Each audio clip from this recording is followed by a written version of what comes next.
Hello everybody, welcome back to the channel, and I want to thank all the new subscribers out there for subscribing to my channel. I just wanted to kind of show you step by step on how I do my nesting boxes. This is what I came up with this year. I've never done it this way, but I'm going to give it a whirl. I am not afraid to try different things. What I end up doing is taking a 4x8 sheet here, cutting it, leaving it 8 foot long, cutting 16 inches wide, so you get 3 sheets. Then I'll take and put them together and glue them at first. Then I'll use either a screw gun or a crown stapler and staple them together. Is what my plans are. And I'll have a total of 3 boxes in each section. As I can show you here is what I've got done so far. As you can see here, I do have 2 of them done. And they are 32 inches wide, 16 inches deep. Well, almost. They're a little bit shorter than that, but that's my goal anyway, so I can put 2 birds in there and each have a nesting box or bowl on each side when it comes time, or one above each other so they got a little more room in there in between. That is my goal, to have that all said and done before it gets extremely cold here in Minnesota. Right now it's about 32 degrees out here. It's not too bad, but I know when it gets extremely cold, tools do not work properly. I do not have a heated shop out here. It's only just a shop, so. Well, let's show you how I do it. So I will turn the box sideways here like this. End up, lining up the pieces up. I will end up taking and tilting it down like this, put the glue on the edges, and then on the bottom too to do the same thing. And when I put it back up in here, I'll staple it. This little extra overhang on here is because it's 16 by 16. If you take that 1/2 inch, if I put it on the end of it, they've been perfect. I wouldn't have to worry about it, but it doesn't work that way. So you always have a little bit of extra, which is fine. I'm okay with that. It just makes a little bit of a sticks out a little bit. You can cut it off if you want to. It's up to you guys on your choice and how you like to do things. To me, it doesn't bother me one bit.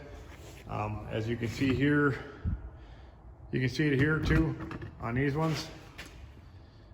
To me, it doesn't really bother me any. It just makes a little bit extra wire divider between the pigeons on the middle area, so I'm okay with that. But anyways, like I said, here we are trying to put these together. I didn't want to, staple everything here, and this thing is pretty self-explanatory on how to use a staple gun. If you're not sure, I'm pretty sure you can look it up on YouTube and they can show you step by step on how to do things. I will measure out from this corner out 32 inches, and then I'll put the other 2 dividers in there. As you can see, I got one side done already. You got here, looks like a big old coffin. But we're gonna put up a couple more dividers in there, and that's how we're gonna get that done. So we'll show you what it looks like when it's all done. I also wanted to give you a little helpful hint too, to make sure they stay on 32 right on the center. Yes, you can measure it, but this is a cheap way, an easy way to help keep them so they're on 32 in the center. These pieces here are 31 1/4, and that'll help so you can butt it against there, both top and bottom. That way, when you put it up against that, I'll take and nail that one side and put these boards on the other side. Do the same thing on the other side. That way it gets them, everything is 32 on center, so. Makes it so much easier. I just wanted to give you a little helpful hint on how to cheat a little bit on to make sure your things stay more square and more evenly. So, okay, I just wanted to kind of give you a helpful hint here on when you're putting your brackets up for the nest fronts so they can lock into place. I like to use 1.5 inch board, so that way you got a little bit of room there. So if you can place it up there, So that way you got, you know, everything's gapped exactly the same. And, you know, make sure it matches up in front here. And after that, just take it, screw it in. There's one. Oops.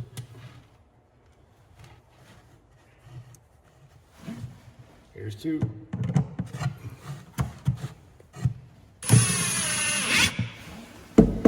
Voila. That way exactly got the seam, so. Well, as you can see right now, I have finished one of my nest fronts. It's up here out of the way. When I go to put the birds together, drop it down like this.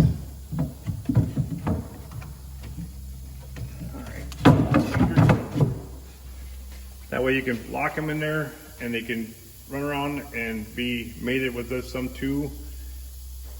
Just because we want them two to be mated together, I don't want them to have them pick whoever they want to. I want to try to eliminate birds from picking whoever they want to. I want to try to breed certain pairs together to see how they do racing. But if I need to introduce the cock and hen, I can first put it like this, have the hen in the back, have the cock here, and that way they can introduce themselves and without having that cock beat the heck out of the hen. But also I can leave it like this for the cock to maintain his box, so he's not fighting with anybody else. This is his box, and I don't have to clean this spot, I don't have to clean the whole thing. So makes it much easier in the long run. And then when you're done with it, you know, if you need to, once they're mated up and mated together, you can take and get it up and get it out of the way, just like that. I wanted to give you guys another helpful hint here on making the doors so they're nice and square. Is I made kind of like a little jig here. As you can see here, I got one board here, one board here. You slide it up in the corner, nice and corner, square it up nice. Take and glue these pieces, staple it on both sides. Again, to give you a little spacer between them, so that way you can glue them, staple it together, and flip it over, do the other side. That way it helps kind of keep everything nice and square. So much easier if you can do that in the long run, because it helps keep everything nice and even. You don't have to worry about it, you know, messing around on you. So good. I just wanted to give you another helpful hint. I just wanted to kind of show you some of the end results of my nest boxes and how they're turning out. I think they're turning out really good. I'm one of the kind of people that have a hard time throwing things away. That's part of the reason why I'm using the snow fence for the nest fronts. So it makes it so much easier, and I know that, but I don't think the birds can get hurt on it. So, but overall, I think it turned out really nice. I will give you guys updates when I go to install them in new sheds. So, but please like, share, and leave a comment, and have a great day, and thanks for watching.